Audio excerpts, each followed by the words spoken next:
Rwanda is a unique nation. Today its population is around 10 to 12 million people. It's the most densely populated country in Africa. It's tiny, it's landlocked, and most maps, in fact, print its name outside the borders for legibility. It's one of the only countries in Africa that has a unified culture and one single African language, Kinyarwanda, which is one of the languages in Africa spoken by the highest number of people. It's a beautiful, mountainous country, the land of 1,000 hills. It's on the equator. It receives year-round rain. It grows just about every kind of crop. It's a land of extremes. It has some of the tallest people on earth and some of the shortest people. But most extreme of all, it's now sadly synonymous with the genocide of 1994. In just 100 days, between April the 6th and July the 4th, 1994, up to 1 million people were killed. At the time, its population was 8 million, so it was literally decimated. People killed in their homes, in the streets, in churches, in just about every part of the land. Meanwhile, the international community debated what to do. The current President of Rwanda, Paul Kagame, says that the world stood around with its hands in its pockets. I don't want to tell the story here of the genocide. It's not my place to do that, and it's complex. But surely, if ever there was, this was hell on earth. It's an horrible evidence of the inhumanity of man, one to another, and the wounds are still deep and real in the country. And yet, there has been repentance, there is reconciliation, and there are amazing stories of healing and forgiveness. General Dallaire, who is a Canadian, one of the leaders of the UN peacekeeping force, in his memoirs he called it shaking hands with the devil. He wrote, "I now believe in God because in Rwanda I saw the devil. I shook hands with the devil." And the genocide really was a picture of evil unleashed. I've been to Normandy's war cemeteries in northern France, tens of thousands of gleaming white crosses placed with military precision in manicured lawns in beautifully kept graveyards. Somehow in the order and the peace of the graveyards, you can almost miss the horrible, gruesome ways they died in the trenches. The cemeteries I've visited in Rwanda are very different. There's an earthy way. They are just there in rural areas right next to a village. And we're going to one memorial garden. There's a mud road running past. The red dust of the road coated the wooden crosses, small crosses placed seemingly haphazard, anonymous across the hillside, thousands and thousands of crosses. And just outside the gates of the memorial garden, children playing boisterously in the road, banana trees growing around the graves, and a village right next door to it. Life right next door to death. A stark juxtaposition. From there, we drove to another village, Nyamata, where there is a mud brick church which was left as it was found after the genocide. It's believed that some 5,000 people were slaughtered within the walls of the church. They had sought sanctuary there and they were massacred together. And when you walk in to the church, it's overwhelming.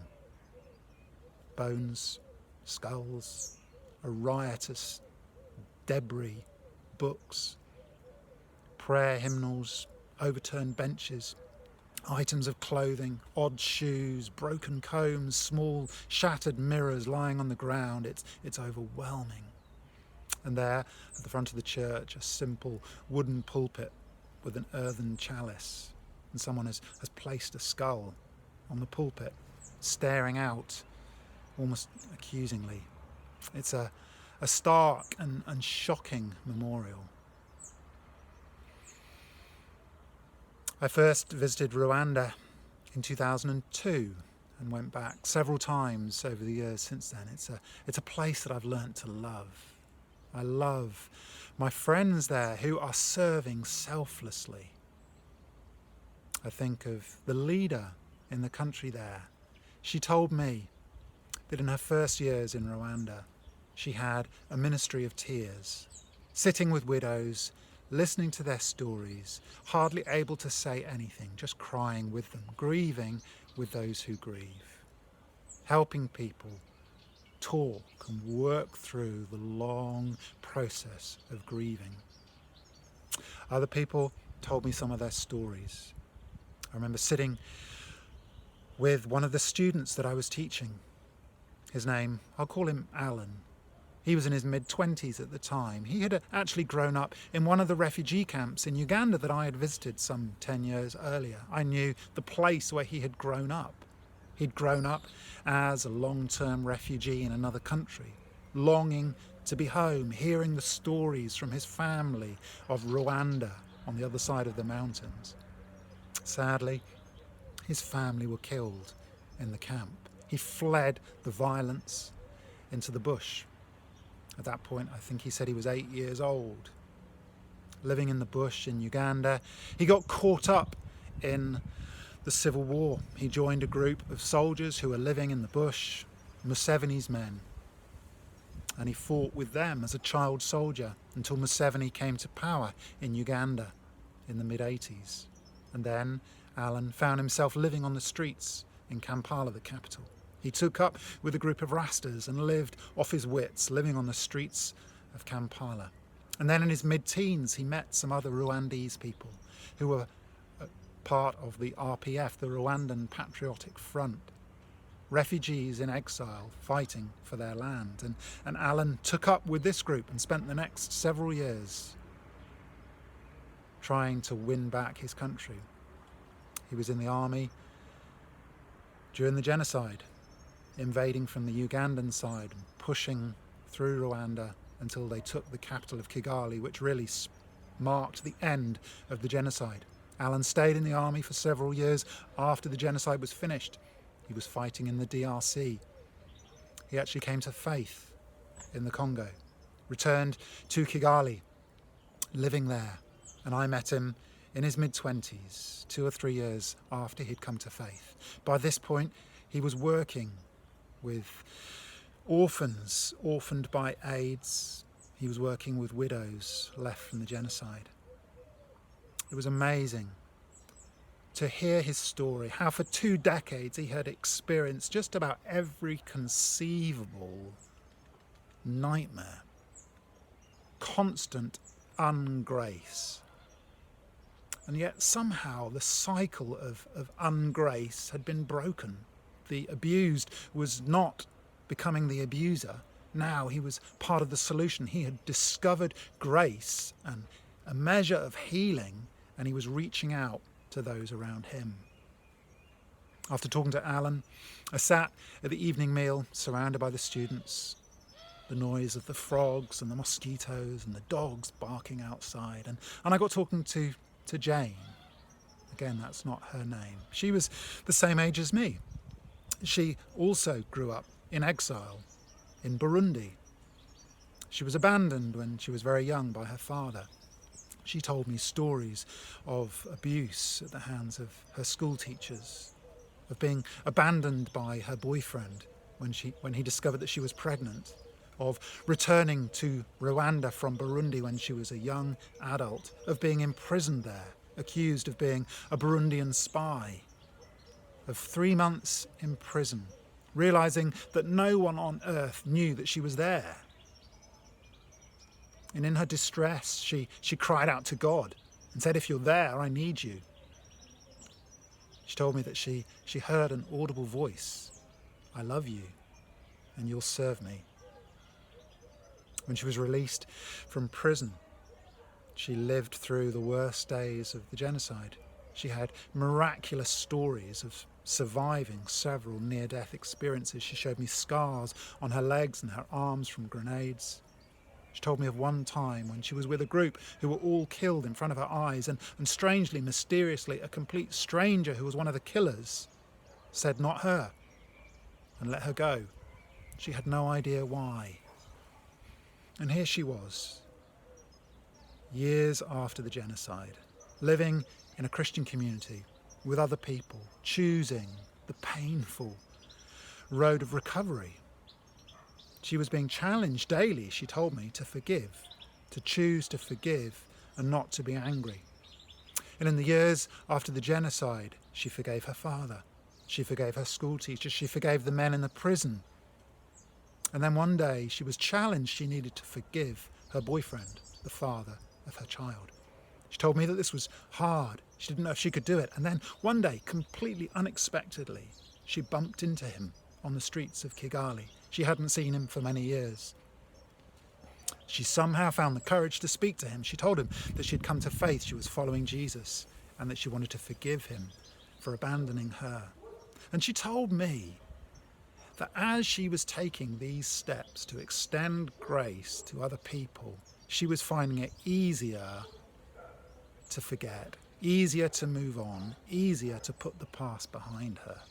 As she was forgiving, she was recognizing that she was forgiven and she was being healed through the act of forgiveness. After this long conversation with Jane, I returned to my bedroom. I had several books with me. I've got many books on the story of the genocide, written from several different angles. I was reading General Dallaire's book. I was reading another book about the betrayal of Rwanda by the West. I was reading of Rwanda lying on the fault line between Francophone and Anglophone Africa and the French involvement in training and arming the Rwandan government in the years leading up to the genocide. I read about the UN Secretary General, Boutros Boutros-Ghali, brokering a huge arms deal between his country, Egypt, and Rwanda in 1991, and how Egypt continued to supply arms to the Rwandan government during the genocide. Meanwhile, Boutros Boutros-Ghali was advising the UN not to get involved. I read about the US and Britain, my country, permanent members on the UN Security Council vetoing the desires of other UN nations to get involved and to intervene. America said they had no national interests in Rwanda. And both countries refused to use the word genocide, as that gave them a moral and a legal obligation to intervene. Meanwhile, 1 million people were killed. And in 2003, on my second visit to Rwanda, it was at the time of the Iraq War, and I watched with shock and shame as I saw the way Britain and America raced to invade Iraq, and saw the cowardly way they both refused to get involved in Rwanda just 10 years earlier. I was ashamed. And as I read stories like this, and saw the betrayal of Rwanda by the West, but also saw the inhumanity of one Rwandese to another in the country, and heard the stories from people like Jane and Alan, I saw just one almost continual cycle of disgrace, ungrace, horrible stories. To his credit, Bill Clinton later visited Rwanda and apologised. This actually was very significant. I heard stories from several Rwandese who said how significant it was that a world politician came and owned up to a mistake. It's relatively rare, isn't it, for our politicians to own their mistakes, so that was very significant. And yet, the story runs deep. And I sat there in my room pondering some of these things. Outside, I could hear the students singing. Beautiful voices, haunting melodies and harmonies. And I went and stood in my door and watched. And outside in the dark, under the stars, I saw Jane dancing with another man, one of the students. And they were dancing in a traditional Rwandese, I think it's like a cattle dance. They're dancing like the cattle herders with their long sticks, long arms, long legs. And it's a beautiful, swaying, rhythmic dance. And they were singing Amazing Grace. How sweet the sound that saved a wretch like me.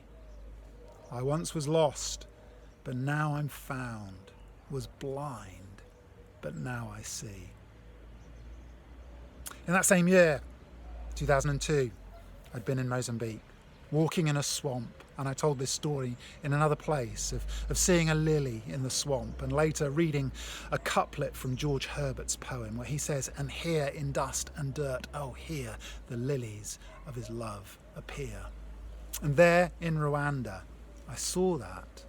In the dust and the dirt and the ugliness, the disgrace of what humans have done to other humans, I saw the lilies of God's love. I saw grace. And as I listened to Jane singing Amazing Grace, how sweet the sound, I thought, I know hardly anything about grace. When I look at this young woman and I hear her stories, and I look at how she is choosing to forgive, how she's choosing to extend grace, and how she's finding healing. When I heard my friend, the leader, saying that she had a ministry of tears, sitting with the widows, mourning with them, crying with those who mourn, crying with those who are crying. When I saw people committed to rebuilding the nation, to seeking reconciliation. When sin abounds, grace abounds all the more. And that's a beautiful truth. I pray that we never see situations like this again. And yet somehow you recognise that in this human, broken, fallen world, disgrace continues. And yet God's grace is there, healing, restoring, reconciling, and giving people the power to reach out and forgive and extend grace. And just as they've received grace, they extend grace to others. And these people, Jane, Alan, they are the real heroes of our faith.